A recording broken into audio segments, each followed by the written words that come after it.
First is awesome, and it's filled with opportunities that are very valuable, and you learn many new skills, so it's pretty sweet.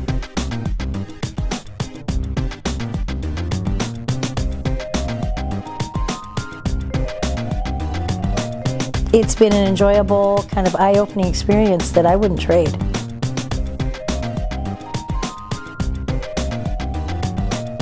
It's like given me a lot of experience that most people wouldn't get until like late in their college career.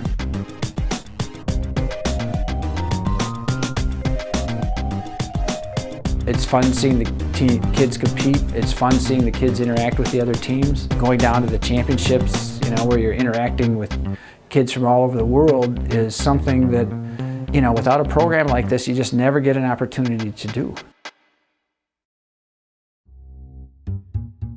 FIRST is an organization started by Dean Kamen, the inventor of the Segway, and FIRST stands for Inspiration and Recognition of Science and Technology. It's an organization that a lot of different high school students participate in, and the goal of the program is to get people interested in all sorts of scientific and technological areas. And it's supposed to sort of emulate like how popular sports competitions have become, and then bring that success over into the world of academia. The idea being that hopefully we'll get more people interested in becoming engineers in the United States. So every year in January, there's an event called the Kickoff, during which FIRST releases the game for the year. Starting then, you have 6 weeks to design, build, and program and test your robot before you have to ship it off. 6 weeks really is not that much time when it comes down to it. And it's pretty hard, but it's also a ton of fun at the same time. We got an awful lot done. We did a whole lot of outreach this year, and we ended up winning the Chairman's Award. And at the same time, we also built a really cool robot and really pushed our technical abilities there with our first arm ever, pretty much. I think winning the Chairman's Award puts Team 1816 on another level, like, a whole order of magnitude higher from where they've been. It's a big jump for a third to fourth year team to jump that way, but now there are expectations in the FIRST community, nationally, right on down to the local teams that we've had interactions with. The expectations being that we are a go-to team. Anything that's needed, any questions that might arise, all that kind of thing, you should be able to count on Team 1816, and they'll have some answers and they'll help us out. And that is a place that we've been from time to time, but always more by our choosing. Now it's going to be an expectation. The first year it was pretty much build the robot, see if we can get it running and on the field and actually be able to compete.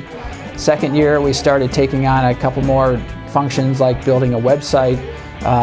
This year we're involved in several activities. We've got a CAD team, we've got an outreach marketing team, we've got people working on Chairman's Award. We've got 3 different build teams working on different aspects of the robot. Some of the new things we've added are an animation team. We've taken on the Minnesota regional website and done a number of regional activities. We've gone from 2 teams in Minnesota 3 years ago to 54 teams this year. Growth of the team has sort of reflected that, and the responsibilities we've taken on have sort of paralleled that growth. Well, the purpose of outreach is basically, it's kind of like robo-evangelism or STEM evangelism, in that trying to get into the mainstream culture and thinking the idea that, one, it's not only is it okay and tolerable to be smart, it's really kind of cool and useful, and 2, that applications of science, technology, engineering, and math can be rewarding, can be fun to watch, fun to engage in.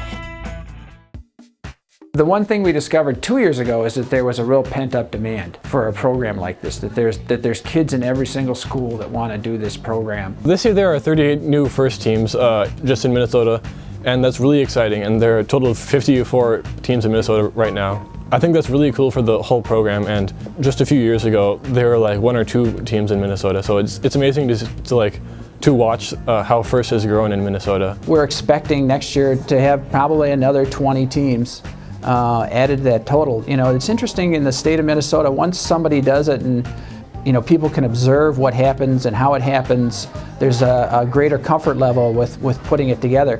We've also gotten broad sponsorship from corporations, and I think that will grow too.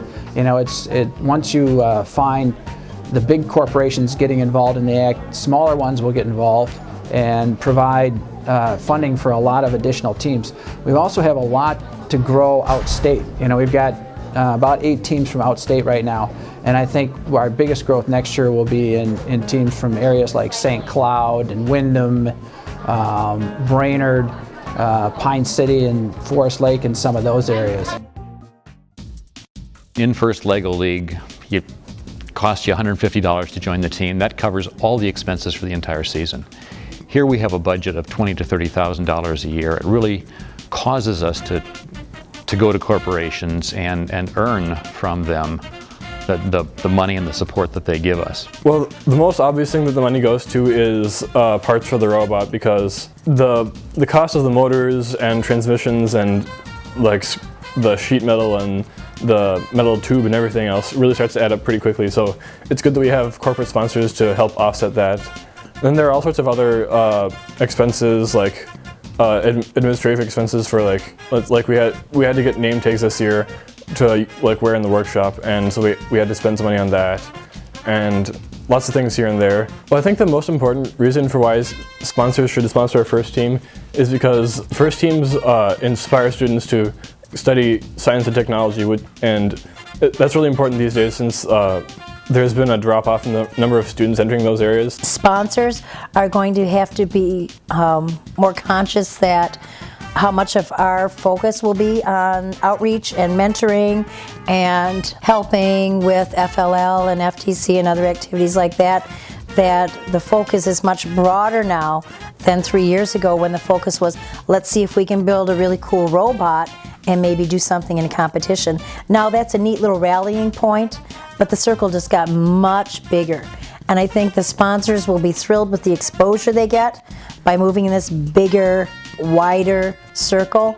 But I also think that there's going to have to be more buy-in on their part to the greater purpose of FIRST maybe than there was in the past. That does open the door for sponsors that might not traditionally have supported robotics per se, but they may support the bigger mission, you know, the more global mission of FIRST.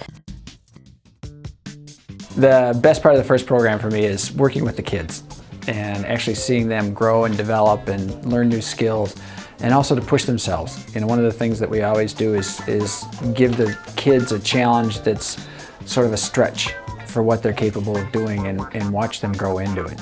And that it's so much fun to watch kids actually step up to those challenges and actually accomplish them, and a lot of times go beyond. The mentors are always like full of wisdom, and they know stuff, and they're all really smart, and they're good people to work with. Love working with the students. That's my best favorite thing. Just sitting around talking or working on a project or traveling, whatever it is we're doing. I love working with the kids. Another neat thing about having all the mentors involved with our teams is that they provide us with like all sorts of connections to the professional world. Like, for example, last year the team captain did a May term project with the company that one of our mentors worked for, and he ended up getting a job there over the summer. So that was like a really cool experience for him. That wouldn't have been possible without FIRST. I see FIRST as being, you know, first and foremost for the kids, for the students, to let them see that it isn't all egghead geeky people that do this programming and engineering and media technology type things, that they're really neat, fun people, and that these jobs aren't backroom hidden jobs, but can be right up front, right there where everybody can see what you're doing and appreciate what you're doing and celebrate that. So I think it's a great reinforcement for kids, maybe to follow their passions that they didn't realize could be so exciting and rewarding.